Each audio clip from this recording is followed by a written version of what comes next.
This is Climate One. I'm Greg Dalton. Many large corporations dedicate huge budgets to their image, selling the story they want the public to take in. Fossil fuel companies are some of the biggest spenders. When you actually peel back the glossy advertisements and messaging from the industry, the real numbers show that practically they're spending more on burnishing their image than they actually are changing their business plans. For years, fossil fuel companies have claimed to support climate science and policy. Many have recently pledged to hit net zero emissions by mid-century. Yet behind the scenes, they fight those very same policies through industry associations, shadow groups, and lobbying, all while spending vast sums on advertising and PR campaigns touting their climate commitments. This week, we're looking at some of the entities that help these companies slow the transition away from fossil fuels, starting with public relations and law firms. Many of these groups are now facing their own pressure to drop their fossil fuel clients.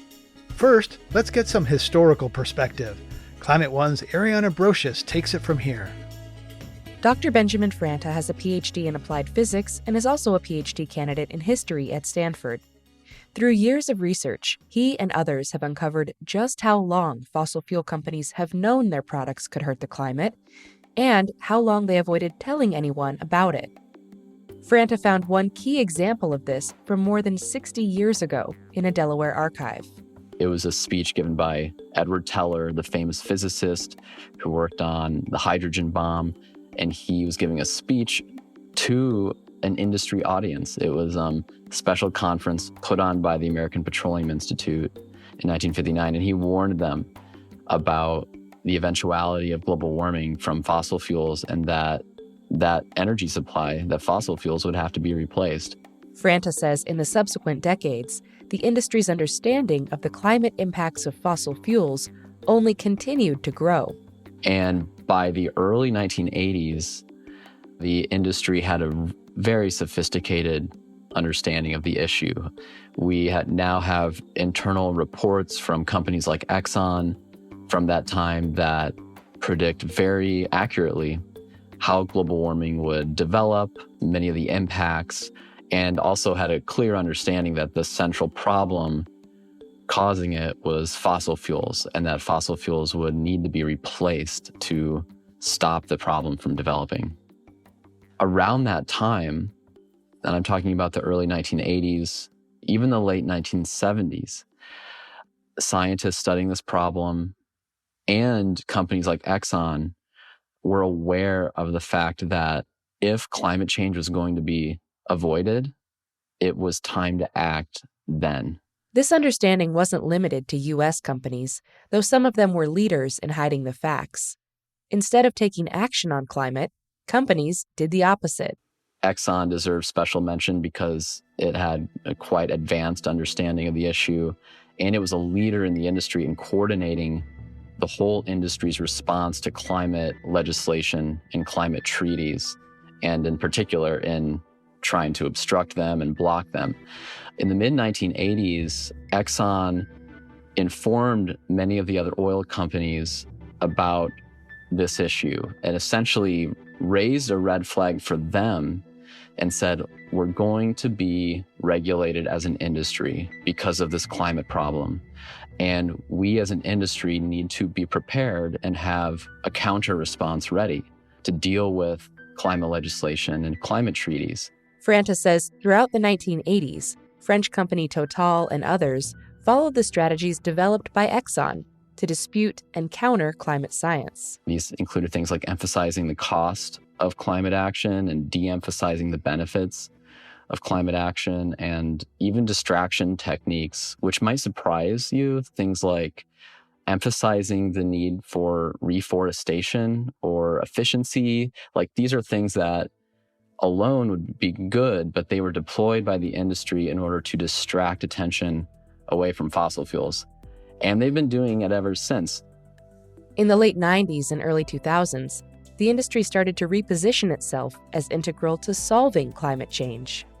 That's when the industry really began promoting things like carbon capture, things like hydrogen, and almost all hydrogen is made from natural gas, is made from fossil fuel, currently at least. but basically promoting industry-friendly solutions to climate change that really, at least so far, have not really been solutions, but have continued to perpetuate the fossil fuel regime. Those tactics included shifting the blame to the public by popularizing the idea of an individual carbon footprint and personal sustainability. What size is your carbon footprint? The carbon footprint, that I don't know. Whatever it is, the whole population of the world, make that a very, very big number. There are ad campaigns from the early 2000s that portray climate change as the fault of individual consumers, and encourages them to do things like carpool more or change their light bulbs, and portrays the fossil fuel companies as the leaders. And it was even worse because in reality, those fossil fuel companies were not, in fact, taking the lead to address climate change. They weren't investing substantially in renewables, for example. Another frequent tactic of fossil fuel companies has been the use of so-called advertorials in major newspapers like the New York Times, often a full-page ad written in the form of an op-ed. So it's made to look authoritative and neutral or objective, but in reality, it's paid for by, in this case, a company like Exxon. And Exxon took these out, for many, many years in the New York Times and used them to cast doubt on climate science, but also to convince the public that climate action would be too expensive to undertake, that it would hurt the economy. And in fact, sometimes Exxon would cite studies by economists that said this, but those economists had actually been paid to do those studies by the oil industry. So there was a lot of trickery involved. And, these were messages seen by huge numbers of people because they're in these mainstream and credible, authoritative newspapers like the New York Times. The New York Times still runs these sorts of ads for fossil fuel companies, and many of those ads still contain false and misleading statements like calling natural gas clean or exaggerating the amount of investment in renewables that the oil companies are making. And that, of course, skews all of our perceptions of what these companies are doing.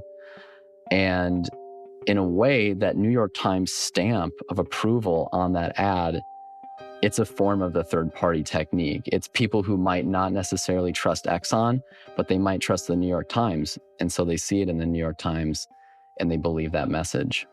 These tactics, especially the economic arguments, have also been targeted at politicians, policymakers, and business leaders. I saw then President Trump give his announcement to pull the U.S. out of the Paris Agreement. And to justify that, he cited an economic study paid for by the industry and written by some of the very same economists who had been doing this for the industry since the 90s. And so this strategy is still going on. It's still affecting public policy at the highest levels. And, we need more oversight of that. We need to understand that whole phenomenon better, because the future is at stake. In recent years, Franta says the fossil fuel industry has shifted to more greenwashing or climate washing techniques, often through social media. ExxonMobil is growing algae for biofuels that could one day power planes, propel ships, and fuel trucks, and cut their greenhouse gas emissions in half. We see this all the time now with major oil companies. ExxonMobil might be bragging about how much carbon capture it's doing, but if you actually run the numbers, it's minuscule. So they sort of specialize in giving a narrowly true fact that is presented in an overall misleading way. So it's sort of a sin of omission or a sin of presentation. But there's growing public awareness of this greenwashing, which Franta says is one of the first steps to combating it. Because if the public is aware of the trickery, then the trickery doesn't work as well. But also, this is unlawful often to deceive the public in this way about your company or about your products. And so different parties can bring climate lawsuits that focus on greenwashing and try to put an end to it. And, we've seen some suits like this in the United States, and we've seen suits like this in other countries, in Europe, for example. And I think we're going to see a lot of these kinds of lawsuits as companies make climate pledges, as they try to green their images, as they make net zero commitments that might not actually have anything behind them.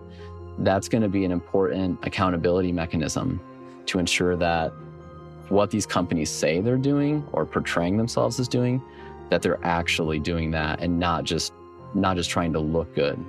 So it's a very, very important legal campaign, global in scope, and the stakes are very high, of course, because it's going to affect the long-term future of the planet.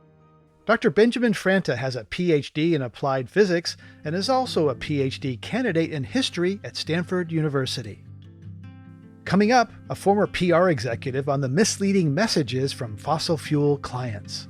They're advertising ideas that they're far more socially and environmentally responsible than they are in reality. Ideas that we can't live without them, that it's dangerous to imagine a future free from fossil fuels, and ideas that just generally confuse people about climate change and what the real solutions are. That's up next when Climate One continues. We're talking about the firms that enable fossil fuel companies to maintain their social license to operate. I've invited 3 guests to weigh in. Christine Arena is former executive vice president at Edelman and founder of the production company Generous Films. Catherine Lindstrom is sustainability editor at Adweek. And Jamie Henn is founder and director of Clean Creatives, a project for PR and ad professionals who want a safe climate future.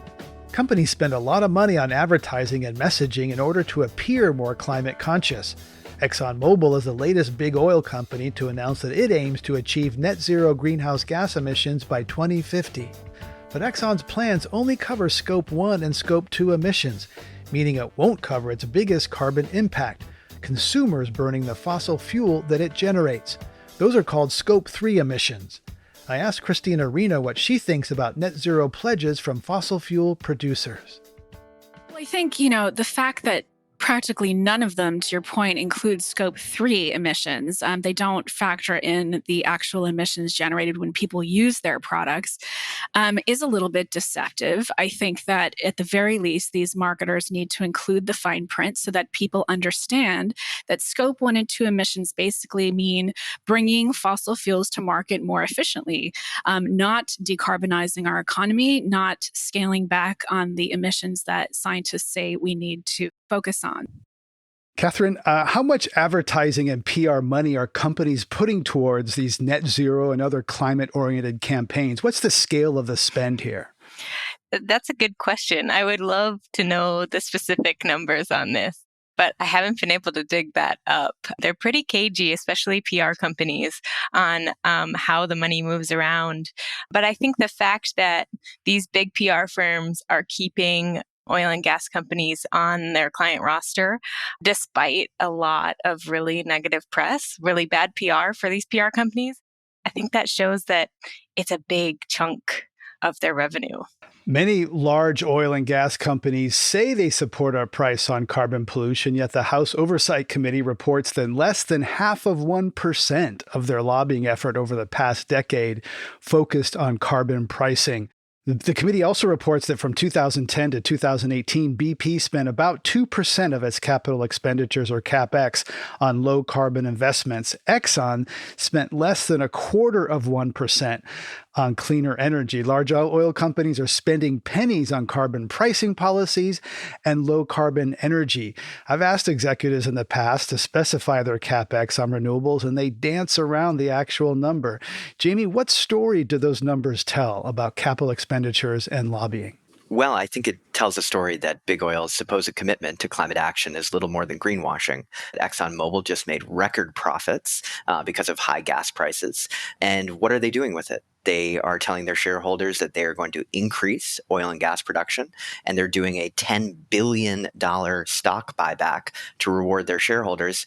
In comparison, ExxonMobil has spent, maybe upwards of about $300 million on algae research, which over the last 10 years, so that's about 30 million a year maybe. Yet that's the focus of all of their advertising, is all about how they're making fuel out of algae and things like that. So again, when you actually peel back the glossy advertisements and messaging from the industry, the real numbers show that practically they're spending more on burnishing their image than they actually are changing their business plans. Catherine, some high-profile podcasts like The Daily came under fire recently for oil company ads that aired during the International Climate Summit in Glasgow, touting the company's efforts for carbon capture, et cetera. There was questions about whether and how the New York Times fact-checks those ads. It's logical that these companies want to go reach popular and influential audiences, but what do you think about the trend toward moving to more advertising into newer media spaces? Yeah, I mean, I think it makes sense, right? From a strategy standpoint, you have a bunch of young people who maybe are a little bit skeptical of fossil fuel companies, maybe care more about the climate, maybe are kind of hesitant to even start driving. Gen Zers aren't like driving at the same rates as previous generations. So that's kind of a problem for oil and gas companies. They need to reach those folks and they need to advertise where those people are. It's just a question of whether those ads align with the policies of the platforms that are giving them space. Christine, there's a line from a Guardian article about this that stands out. It says, quote, oil companies almost never advertise their products, opting instead to advertise ideas, particularly the idea that they're working hard to address the climate crisis, end quote. Give us a sense of how PR firms work with fossil fuel clients on messaging and the relationship of their product versus making people feel they're on the same side. Fossil fuel marketers are basically bombarding us with their messages, doing very aggressive media buys across channels, right? So if you have logged into Twitter, Facebook, the New York Times, Politico, or listened to a podcast recently, chances are you've probably heard a fossil fuel ad. And really, if you look at the nature of those very, very pervasive ad messages, you're right. They're not really selling us products. They're advertising ideas. They're advertising ideas that they're far more socially and environmentally responsible than they are in reality. Ideas that we can't live without them, that it's dangerous to imagine a future free from fossil fuels, and ideas that just generally confuse people about climate change and what the real solutions are. So I think this is a very dangerous mix, this mix of misleading messages from fossil fuel marketers amplified so aggressively across media channels. This is a systemic issue, and it's an issue that is a serious problem because fossil fuel marketers aren't restricted the same way tobacco or opioid marketers are, and they're spending vast resources. So their agency partners are turning around and creating these messages and programs, and social and ad platforms are themselves not incentivized to police misinformation or police the problem. So this is a systemic issue. And to your question, what is that role that PR partners play? Well, they basically take the client's money and execute messaging that fits the objective of that client. The objective of most fossil fuel ads is, to do one of two things. Either, it's not to transition us away from clean energy anytime soon. The agenda and the messaging is designed to keep the demand for fossil fuel products up and to avoid regulatory intervention. And that's why they're trying so hard to influence public opinion and reaching out so aggressively. And so what is the possible avenue for regulatory intervention? We have, First Amendment, et cetera, regulating free speech, very contentious. Is there a path for oversight by a government entity? There is. And if you look at opioids or tobacco, they provide models. Fossil fuel products kill 8.7 million people a year through pollution. If you compare those numbers to fatalities in tobacco, tobacco products kill about 480,000 people a year. Opioids, I think deaths from opioids are at about 70,000 a year. So why aren't fossil fuel marketers restricted in the same way that tobacco marketers are? There are clearly mechanisms for this level of intervention. It just hasn't happened yet.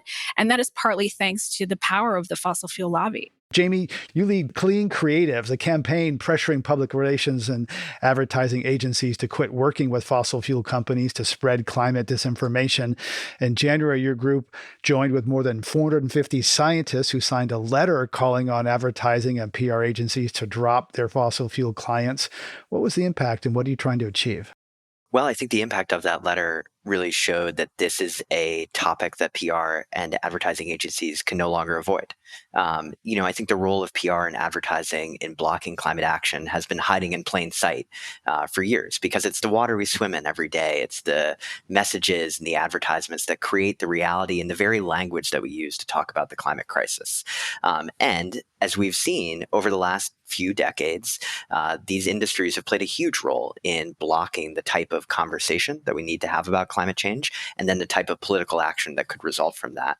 So about a year ago, my colleague and friend Duncan Meisel and I were looking out there and actually seeing all of this advertising out there that was flowing during the 2020 election and feeling like there had to be a way that we could begin to try and dismantle or at the very least throw a wrench into the gears of this propaganda machine. And so we launched Clean Creatives as an effort to really go after the PR and ad agencies that work most closely with the fossil fuel industry. The idea being that ExxonMobil, their business plan really depends on selling oil. But a firm like Edelman or WPP, they can make money doing all sorts of things. They could work with sustainability-oriented clients. They could work with really big companies like GM. Which, doesn't have a perfect track record, but is making the transition to electric vehicles and trying to move into this clean energy economy. So the idea was that these were really essential agencies that were a part of the way the fossil fuel industry blocked progress, but they were also movable targets who we could really bring on to the right side of this issue and tap into the incredible talent that exists in the creative sector. And instead of using that to destroy creation, try and get those creatives to actually help address the climate crisis. Well, Porter Novelli is a PR firm that dropped a client. Tell us that story. Right. So early on, we were working with the writer Bill McKibben to put out kind of the first piece about the campaign that he was writing for The New Yorker. And the case study that we were zeroing in on was the firm Porter Novelli, which is a storied PR firm that dates back, into the last century. And they'd been working with the American Public Gas Association, which is the leading lobby group for the natural gas industry. And Porter Novelli had helped them develop a campaign called Gas Genius, which was targeting, quote, woke millennials and Gen Z. And it was a lot of photos of people grilling fish tacos on their open gas flame and working with chef influencers on Instagram to talk about how they would only cook with natural gas. And we were going to really take them to task for this campaign. It had nothing about the risks of natural gas and methane emissions, nothing about the health risks of having gas stoves in your homes, etc. And when we got in touch with them to kind of fact check the piece and talk to them about the issue, they said, here, wait a second, we'll give us a couple of weeks and we'll get back to you. And lo and behold, to their credit, they came back and said, look, we're no longer going to work with this gas association because, quote, it is no longer compatible with our commitment to environmental justice. And I think that was really telling, both that they brought up the environment, but also social justice. We have seen a reckoning in the advertising space around Black Lives Matter, around racial justice issues. We're hoping that they extend that conversation to really look at climate justice and the climate crisis as well. Now, I'll put a little caveat on this story to say that we are not exactly sure that Porter Novelli has followed through on their commitment to not do any more work with fossil fuel clients. So we'll keep digging into that. But it is a good sign that this campaign can move some really large firms and hopefully reshape the industry as a whole. Catherine, PR firms are hired to predict and create trends. Climate disruption is a trend that's accelerating. How much is fossil fuel a dividing line between the old guard and the new guard among people working in these agencies? I think that it's only starting to become that. I think, we talked a little bit already about the comparison to tobacco. And I think it does it works well in the one thinking about these PR and ad agencies, because that really did become kind of a moral bellwether for agencies in the 90s. And I think since then, I talked to one advertiser who worked at an ad agency, a really big ad agency in Chicago. And when she was hired, they asked her, would you be willing to work on a tobacco account? And she had to really struggle with herself, eventually did say, no, I wouldn't do that. They hired her anyways, though. And then they just put her on different accounts. So I think we're getting there with fossil fuels. We hear elsewhere in this episode about an effort to, in the law field, to, associate or disclose what law firms are doing business with fossil fuel companies. And that's very much targeted at law school students who are recruited by top firms and whether they want to work for firms that are representing fossil fuel companies coming out of law school. Christine, as a former VP at Edelman, how much do you think this kind of outside pressure has shifted their business model? In December, the New York Times reported on an internal meeting during which Edelman CEO Richard Edelman said the company would not walk away from fossil fuel clients, adding that Edelman's services are needed by the energy industry as it transitions. So what's your response to that? Well, I didn't expect Edelman to walk away from very lucrative client contracts. I mean, we know that between 2008 and 2018, Edelman did about $500 million worth of work for, that's just trade associations, fossil fuel trade associations, including the American Petroleum Institute, the American Fuel and Petrochemical Manufacturers, National Mining Association, and others. So Edelman has different practices, and the energy practice is extremely lucrative. So I don't expect them to divest, but what I do expect is for them to continue to be a primary target for lawmakers. And that's not just because of activist campaigns or my personal experience, but it's because there is real evidence showing how PR firms have played that central role in promoting misinformation on behalf of fossil fuel clients. I do suspect that the focus and scrutiny on this industry will increase, not decrease. I am concerned that the industry is just really unwilling to acknowledge the core problem of misleading communications. PR firms just haven't wanted to talk about this, despite the fact that there's an ongoing congressional investigation into climate disinformation. There are 13 active state AG lawsuits that center on that basis of misleading communications and advertising. So I just think this is a conversation the industry needs to have much more openly, and it needs to take actions to stop damaging potentially communities through misleading marketing communications. We invited Edelman to join this discussion and they declined. Our invitation is still open and hope they'll come on. Coming up, law firms also do a lot to protect fossil fuel companies and slow the transition to clean energy. The narrative that everyone deserves representation and that fossil fuel industry still deserves the best kind of representation. Why is that? Fossil fuel industry has so many resources. That's up next when Climate One continues. Let's get back to my conversation about PR agencies and the fossil fuel story with Catherine Lindstrom, Sustainability Editor at Adweek, Jamie Henn, founder of the Clean Creatives Campaign, and Christine Arena, former Executive Vice President at Edelman. Chevron is hiring journalists to work in an internal, quote, newsroom to cover stories it doesn't think mainstream outlets will write about. I asked Jamie Henn if it was possible that oil companies could bring these messaging functions in-house and thus mitigate the need to work with outside PR firms or ad agencies. Well, I think you are seeing that from a variety of different fossil fuel companies, and it's a real concern. And obviously, Chevron's been engaged in a fight for years over in Richmond, California, which is the largest point source. Their refinery there is the largest point source of pollution in the entire state of California, and had a devastating impact on the local community with their air pollution. And yeah, Chevron not only hired its own journalists, they started their entire own newspaper to try and put out their own spin on the news about local issues in Richmond.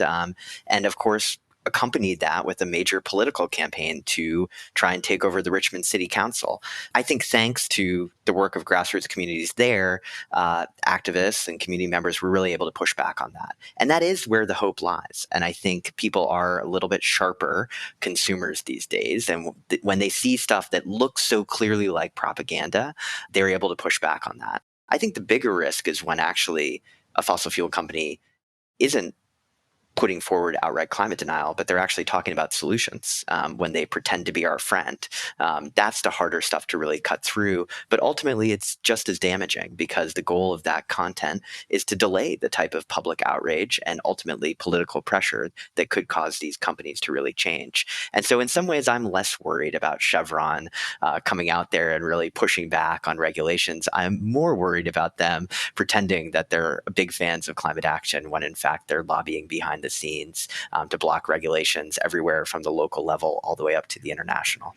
Yeah, these days everyone agrees on decarbonization and net zero. The debate's really about how fast, is whether it take decades or centuries or happen on the timeline that science wants. Well, and I think that's really critical because we've had the conversation with a lot of advertisers who we've talked to about signing our pledge, and they say, hold on a second, we're working with BP or Shell all about their climate solutions and how much they care about the issue. So we're helping the transition happen by putting out advertising from BP about how committed they are to climate action. And I think the thing to understand is that is exactly the tactics that an industry under pressure would do, right?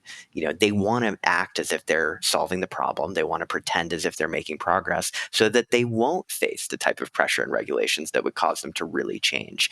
And so that advertising that's quote unquote helping is actually even more damaging. And I think that that's hard for people to hear because it is a beautiful ad about how committed BP is to climate action. But when only a few percentage points of their capital expenditures are going to clean energy and the rest is being poured into fossil fuels, that ultimately is false advertising. And it should be called out as such and ultimately regulated as such. Let's look to the other side. Christine, the clean energy sector is growing quickly, but it's a small amount and it's fragmented compared to fossil fuels. They don't spend as much on advertising. They don't have the mega national consumer brands that we know from the oil companies, although car companies are starting to advertise EVs more. Look at that side of it. Where's the power and the brand power and spending power on the clean side? Because ultimately, these firms will move when there's money to be made by these other clients. Well, yes. I mean, look, the fossil fuel industry is unique in that they have an exorbitant amount of money to spend. It's just a huge industry, and clean tech marketers can't match that scale at this level. But what they can do is command the narrative. Fossil fuel marketers, even though their messages are so pervasive, even though they're so aggressive about telling their story and trying to position themselves as part of the solution, people are losing faith in fossil fuel companies. We have about 60% of Americans right now believing that fossil fuel companies are to blame for the climate crisis, and about 50% of them want them to pay damages. And that's now. I think that's only going to increase. So this industry is kind of losing control of the narrative, even though it is trying so hard to direct it. And so I think that opens the door for clean tech marketers and clean energy marketers to come in with a more compelling narrative. Tell your story better, be more creative, capture America's hearts and minds. I think that's the open opportunity. You can't go up against Goliath and beat Goliath on, muscle, because we can't outspend Goliath, but we can certainly outtalk him. Jamie, how do you see the power dynamics there of this sort of less mature, more fragmented, less wealthy clean energy sector compared to these fossil giants who've been around and had 100 years to accumulate power and brand? Well, I think Christine put it exactly right. I mean, there's no doubt that right now, the oil and gas sector is dramatically outspending clean energy when it comes to PR and advertising. We did a report to launch the Clean Creatives campaign that looked at some data that we had available, and this was between 2014 and 2018, which there's a lag time because it's hard, as Catherine mentioned, to get this information from advertisers at certain points. But during that period, what we could find suggested that the fossil fuel industry had spent over $1 billion over the course of just 5 years to influence public opinion on these issues. And that outweighed clean energy by a factor of 400 to 1. So there's just no competition between the two. That said, I think Christine's exactly right that this is changing, and there's a few reasons why. One, everybody knows that this is where the future is headed. And if advertising and PR is about anything, it's about trends, it's about predicting the market, driving the market, and everybody's clear that the market is moving away from fossil fuels to clean energy. Second, those are the companies that people want to work with. If you go to the main PR and advertising agencies around the country and around the world, hardly any of them put their fossil fuel clients on their website. And if you're not proud enough to put your client on the website, maybe you shouldn't be working with them. This isn't work that people are happy about or proud about or that is attracting talent and winning awards. It's kind of the dirty secret that maybe keeps the lights on. So that's saying something about where the industry is going. And finally, it's not just clean energy companies that are part of this new economy or have something at stake in this conversation.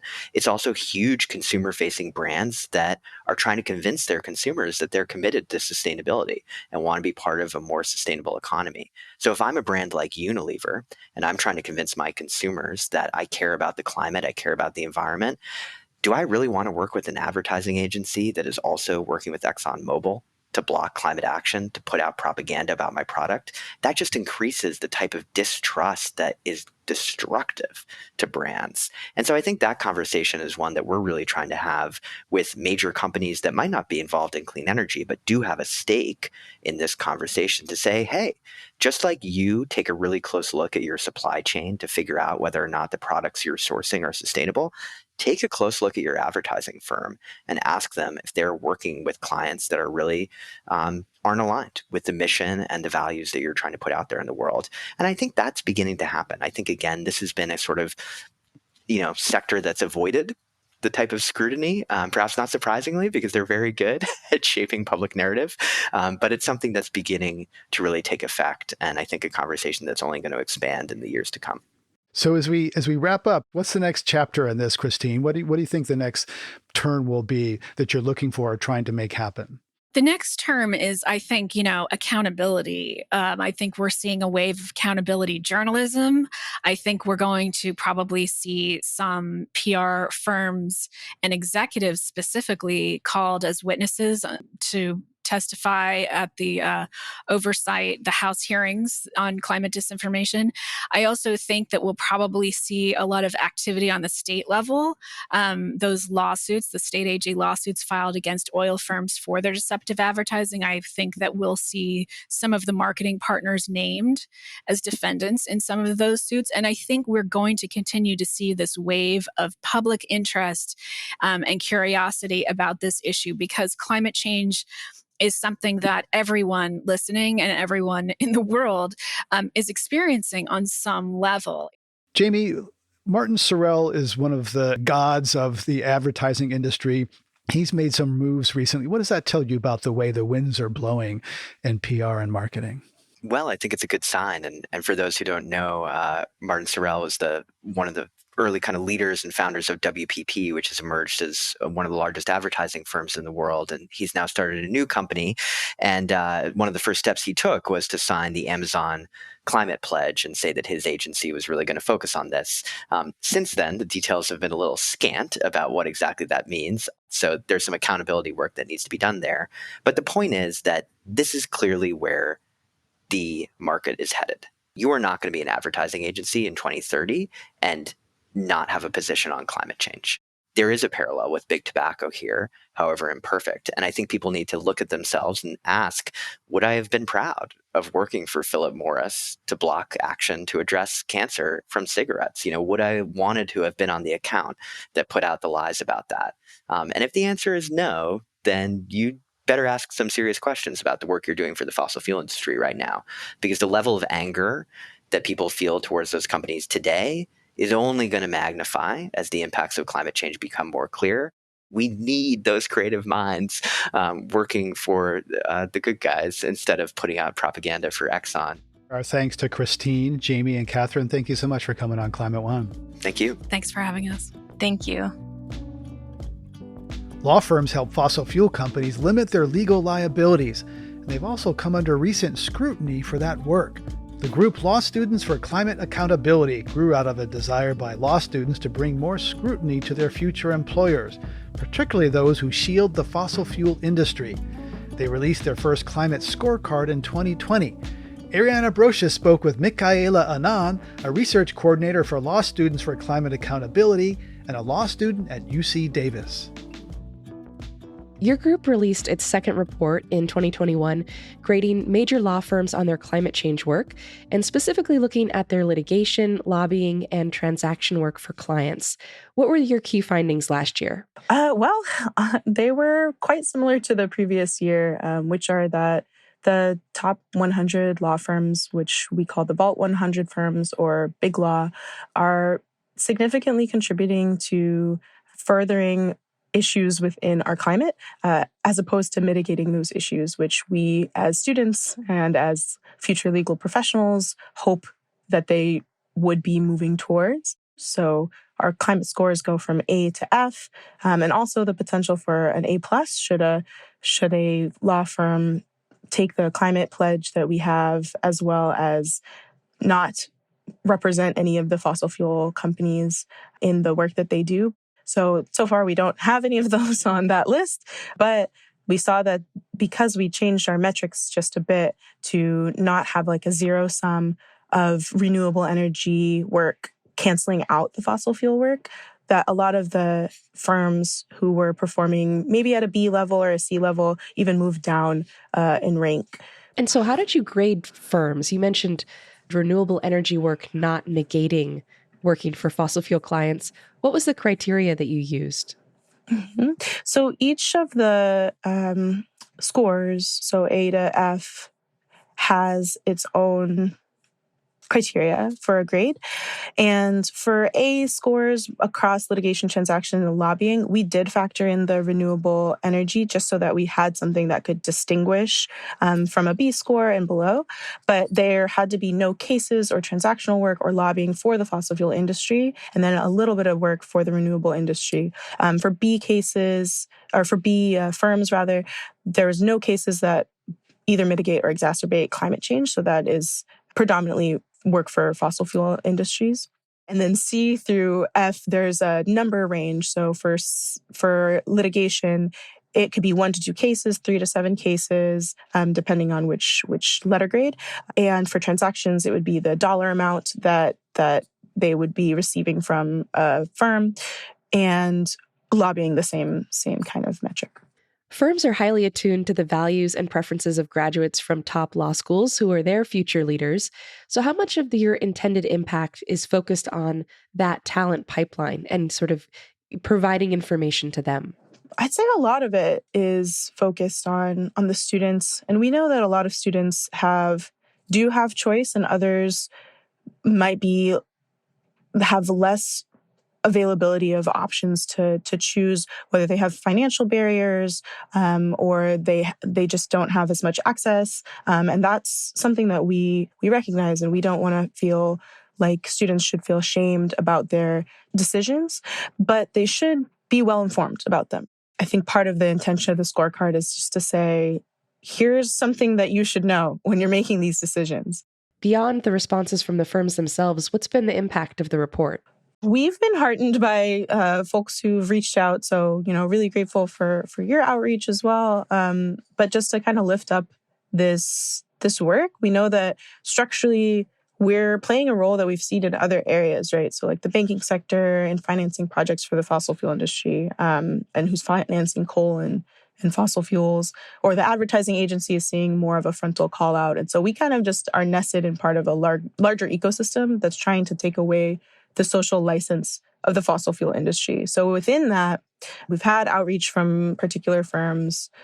We've had outreach from students as well, who are able to say, I saw the scorecard and it was really helpful in me making a decision, or I saw the scorecard and I want to do something similar. I want to localize this information. I want to know how I can kind of get an impact that I can reach the students at my school, or I've been working with a particular community who's having an issue. How can we kind of leverage that? So I think that's been huge.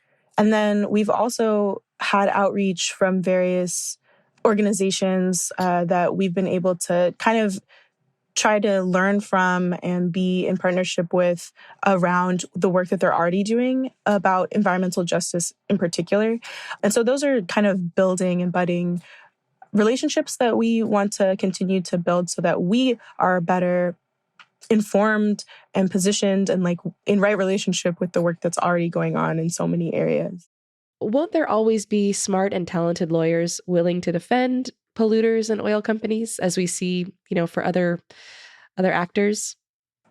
Yeah, that's the unfortunate thing that we just want to call to task, honestly, because what we've noted in the legal industry is that there tends to be this negating of responsibility, right? So even the narrative that like everyone deserves representation and that, fossil fuel industry still deserves the best kind of representation. Why is that? Fossil fuel industry has so many resources. These big law firms have so many resources as well. We already know that they're highly well paid, highly funded, and they are good at what they do. Otherwise, the same issues wouldn't be continuing, right? So I think that it should create a bit of pause to think we don't have to move in the same kinds of ways. There are other areas that, again, these big law firms will tout their pro bono work and say, look how good we are in these particular areas, but at the same time still continue to work with these fossil fuel industries that have so many resources and in-house lawyers often that they don't really need this kind of legal counsel that has a dozen big law firms within one set of litigation, right? This also is serves as kind of like an intimidation factor even against communities from being able to call out these industries. So imagine being somebody who their community is being polluted by or has a negative impact of a fossil fuel industry, and they know that these well-resourced law firms are going to put their all behind the fossil fuel industry. How does a community push back against that? A law firm has to think about those things. Michaela Anang is research coordinator for law students for climate accountability and a law student at UC Davis. Thank you so much for joining us on Climate One. Thanks so much for having me. In developing this episode on professions that have promoted the fossil fuel narrative, I thought about academia. Are universities enabling fossil fuel companies to shape the story in a more subtle and less visible way than the PR firms we explore in this episode? Columbia and Stanford, for example, are starting interdisciplinary schools focused on climate and sustainability. That's exciting because addressing the climate emergency calls for new holistic approaches, drawing on all dimensions of our being in all parts of universities: chemistry, sociology, psychology, politics, communications. Climate changes everything we do and learn. But then I wondered how these two startup schools would be funded. Would they accept money from the very companies that for decades have spent huge amounts of money on delaying policies, such as a carbon price, researched and developed at America's top universities? So I asked. Columbia, my alma mater, referred me to its statement announcing its endowment would divest from fossil fuel stocks. The university did not respond to my question about program funding from oil and gas companies. Columbia's energy program does list funders that include the world's largest oil companies. Think about that for a minute. Columbia doesn't want to profit from fossil fuel companies, but it's perfectly comfortable starting a climate school that runs on oil and gas money. Several years ago, Stanford professor Mark Jacobson said on Climate One that the university's acceptance of $100 million from ExxonMobil in part compromised its energy research. In response to my recent query, a Stanford spokeswoman said the transition to net zero carbon energy is expensive and will benefit from funding from energy companies.